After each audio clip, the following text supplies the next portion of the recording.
जय श्री राम। ज्ञान, बुद्धि, शिक्षा, योग्यता, भाषा शैली या कह सकते हैं जीवन में जो भी काम हम अपनी बुद्धि से निर्णय से करते हैं, चाहे वो शिक्षा हो, व्यापार हो, नौकरी हो या जीवन के कोई भी निर्णय हो, उसका बुध ग्रह से सीधा संबंध बनता है।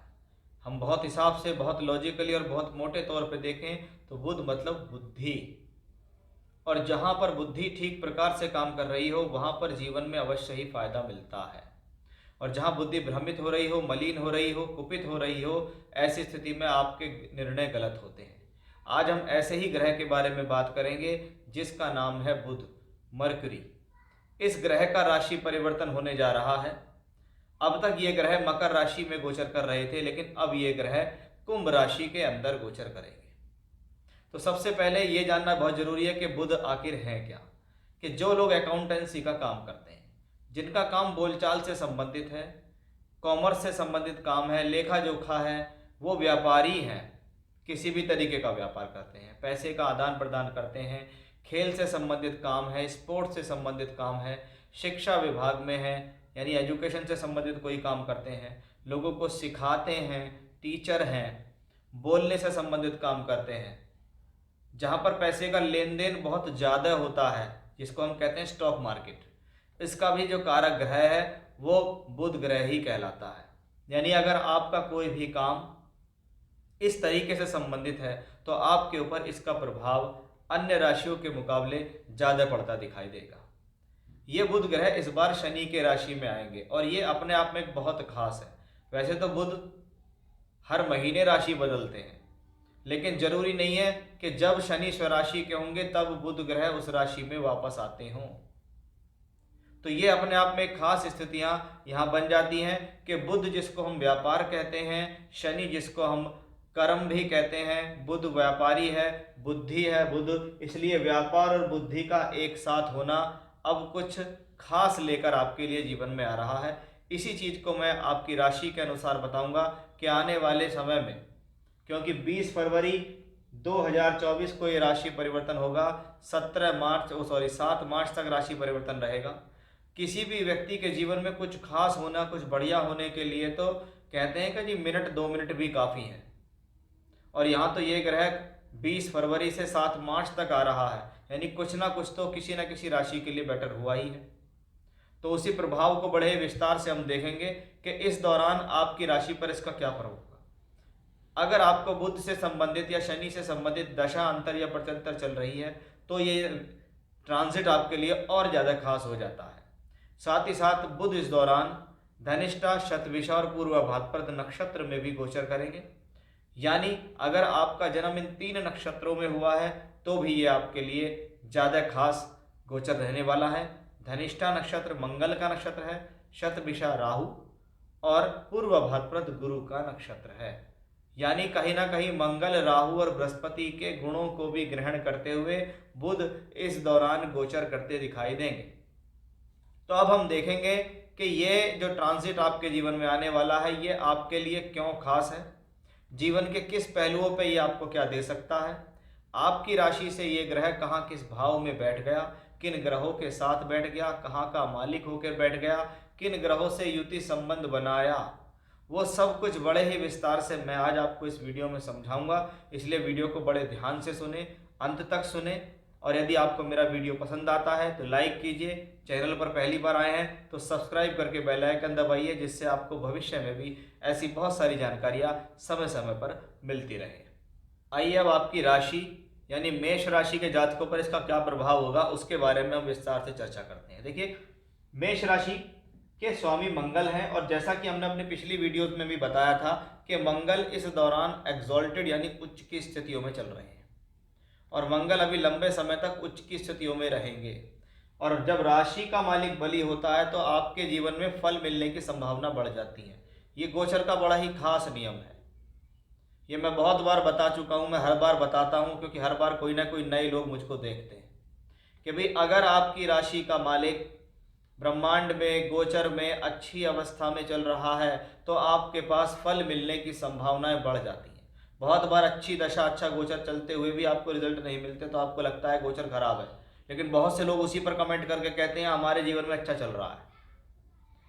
अब आप देखिए कि मंगल इस दौरान दशम भाव में बैठकर उच्च के होकर आपकी राशि को देखते हैं, यानी मंगल बलीय राशि बलीय। हमारा विषय बुध को लेकर है कि बुध आपकी राशि के लिए मित्र नहीं है। मंगल और बुध में आपसी शत्रुता होती है, लेकिन ये शत्रु ग्रह भी अगर कुंडली के अंदर, आपके गोचर के अंदर, आपकी राशि के हिसाब से अगर राजयोग बनाने लगे तो उसको अपने अच्छे बेहतर फल भी मिलते हैं। हाँ, शत्रु है, कोई ना कोई किसी का ना किसी का तो शत्रु है ही है, और अगर शत्रु है तो उसको रिजल्ट अपने देने, अगर वो पॉजिटिव है तो अपने रिजल्ट देगा। अब आप ये देखिए कि तीसरे घर और छठे घर का मालिक है बुध। तीसरा और छठा दोनों ही अशुभ और खराब भाव कहलाते हैं। तीसरा घर क्या होता है? टूर, ट्रैवलिंग, यात्रा, आना जाना, स्थान परिवर्तन, ट्रांसफर, छोटी यात्राएं, आपका शौक, आपका हिम्मत, आपका साहस, आपकी सहजता तीसरे घर में आती है। छठे घर में रोग, ऋण, शत्रु। छठा घर 6 चीजों को लेकर चलता है, काम, क्रोध, मद, लोभ, मोह, मत्सर, कि ये 6th हाउस में, इसलिए 6th हाउस किसी भी हॉरोस्कोप के लिए सबसे मोस्ट इंपॉर्टेंट है कि जीवन में अगर कुछ भी चाहिए तो 6th हाउस से गुजरना पड़ेगा। अगर जीवन में आपने कुछ तरक्की की है तो आप जरूर आपने उसके पीछे संघर्ष किया है, यानी आप 6th हाउस से गुजरे हो। पंचम भाव में एजुकेशन होती है, सिर्फ एजुकेशन करने से काम नहीं चलता है, लेकिन एजुकेशन के बाद जो छठा घर आता है, यहाँ पे आप संघर्ष करते हो कि 100 लोगों ने एक साथ इंजीनियरिंग की, सारे इंजीनियरिंग में पास हो गए, लेकिन किसका ज़्यादा संघर्ष, उतना ज़्यादा वो राइज कर रहा है, और उसके बाद ही मिलती हैं जीवन में सारी चीज़ें। इसलिए अगर 5th हाउस शिक्षा है तो सिर्फ यही नहीं है कि मैं शिक्षा मिल गई और मैं सब कुछ अच्छा हो गया। तो छठा घर रोग, ऋण, शत्रु का है। अब 2 खराब भावों का स्वामी एक खराब भाव में बैठ जाए तो शास्त्र कहता है मैलेफिक्स प्लैनेट इन मैलेफिक्स हाउस अच्छे रिजल्ट देते हैं। अशुभ भावों में बैठा हुआ अशुभ ग्रह अच्छे फल देता है। क्या मतलब है? खराब घर का मालिक है, एक व्यक्ति खराब नेचर का, वो खराब नेचर में चले, वो अच्छा महसूस करेगा कि भाई हाँ मेरे जैसा ही वातावरण है। एक शुभ ग्रह के घर में चला जाएगा तो उसको प्रॉब्लम हो जाएगी, अरे यहाँ तो सब पूजा पाठ की बातें होती हैं, मैं तो शराब पीने वाला, मदिरा सेवन करने वाला, खराब कर्म करने वाला हूँ, इसलिए वहाँ पे वो अच्छा फील नहीं करता, उस भाव को बिगाड़ने की कोशिश करता है। यहाँ 3 और 6 का मालिक बुध 11th हाउस में बैठा। अब 11th हाउस मेलेफिक्स भाव है, इसको भी अशुभ भाव मानते हैं क्योंकि ये छठे से छठा भी कहलाता है। ये त्रिषड आय में भी आता है, ये 3, 6, 10, 11 उपचय में भी आता है। अब 11वें घर में अगर कोई भी प्लेनेट जाता है तो वो वृद्धि का भाव है। अब वृद्धि उनकी होती है जो उसका कारकत है, जैसे बुध का कारकत्व है, मैंने इंट्रोडक्शन में आपको बताया बुध किन किन जगहों का कारक है, तो उन चीजों में वृद्धि हो जाती है। दूसरी बात, बुध 11th हाउस के मालिक शनि के साथ है, शनि के घर में, तो शनि बुध की ये स्थिति क्या है?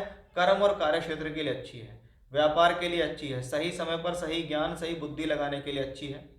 आप जो योजना बनाएंगे उन योजनाओं से आपको फायदा मिलेगा, उस हिसाब से भी अच्छी है क्योंकि वो 11वें घर में बैठ गया और 11वें का मालिक वहीं बैठा हुआ है। तीसरे का मालिक 11वें में बैठा है तो ट्रैवलिंग से फायदा मिलता है, नौकरी परिवर्तन की संभावना बन जाती है, दूसरी नौकरी मिल जाती है या ट्रांसफर हो जाता है। इसको कहते हैं स्थान परिवर्तन से लाभ, क्योंकि तीसरा क्या है? स्थान परिवर्तन। 11वां क्या है? लाभ। छठे का मालिक यहाँ है शत्रु पक्ष को हराने का योग, कि मैंने अपने शत्रुओं को हरा दिया, अंततः मुझे जीत मिली क्योंकि मैं 11th हाउस में बैठा हूँ। मैंने अपने रोग को हराया, मैंने अपने ऋण को हराया, मैंने अपने शत्रुओं को हराया, मैंने कॉम्पिटिटिव एग्जाम्स में सफलता हासिल की, क्योंकि ये कॉम्बिनेशन भी एक प्रकार के विपरीत राजयोग जैसे ही फल देता है। क्योंकि विपरीत राजयोग का कॉन्सेप्ट है कि खराब घर के मालिक अगर खराब घरों में बैठ जाते हैं तो ये विपरीत परिस्थितियों में अनुकूल फल देते हैं। तो बुध ग्रह एकमात्र यहाँ ऐसा हुआ है कि जो विपरीत परिस्थितियों में अनुकूल फल देगा। 11वें घर में गया, 11वां घर खाली घर नहीं है, वहां तो जो जाता है प्राप्तियों को देता है। अब ऐसी स्थिति में आपकी इच्छा है कर्म करके कुछ परिवर्तन कर लूं, या क्या अपने कर्म के अंदर यात्रा जोड़ दूं, ट्रांसफर का इस्तेमाल कर लूं, ट्रांसफर हो जाए, जॉब चेंज कर लूं, कॉम्पिटिटिव एग्जाम्स में सफलता मिल जाए, सोर्स ऑफ इनकम बढ़ जाए, तो उसमें ये हेल्प करेगा, उसमें ये आपको फायदा देगा। क्योंकि दशम का मालिक भी है शनि, तीसरे से जुड़ता है, तो क्या हुआ है? अपने कार्य क्षेत्र के अंदर कम्युनिकेशंस का इस्तेमाल करते हुए, मार्केटिंग का, डिजिटल मार्केटिंग का, इंटरनेट मीडिया का इस्तेमाल करते हुए आप अपने जीवन में सफल हो जाएंगे।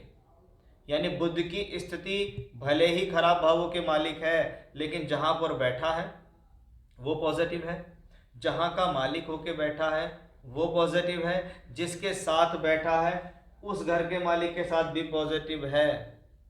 तो यानी एक समय ऐसा आएगा जब ये धनिष्ठा, शतभिषा, पूर्वी भाद्रपद नक्षत्र में गोचर करेंगे। धनिष्ठा मंगल का नक्षत्र, मंगल उच्च का होगा उस दौरान, मंगल राशि का ही मालिक है। फिर आएगा राहु का नक्षत्र, फिर आएगा गुरु का नक्षत्र। तो ये पॉजिटिविटी दिखाई देती है कि बुध ग्रह को आप जैसा दिखाई देते हैं वैसा ये है नहीं। यानी कहीं ना कहीं बुध शत्रु होते हुए भी आपको शुभ फल दे सकता है। ये मेष राशि के जातकों से बिल्कुल क्लियरली पता लगता है। यानी कह सकते हैं मेष राशि के जातकों, बुध का ये गोचर आपको अच्छे फल भी देगा और विपरीत राजयोग जैसे फल देने में सक्षम है। जय श्री राम।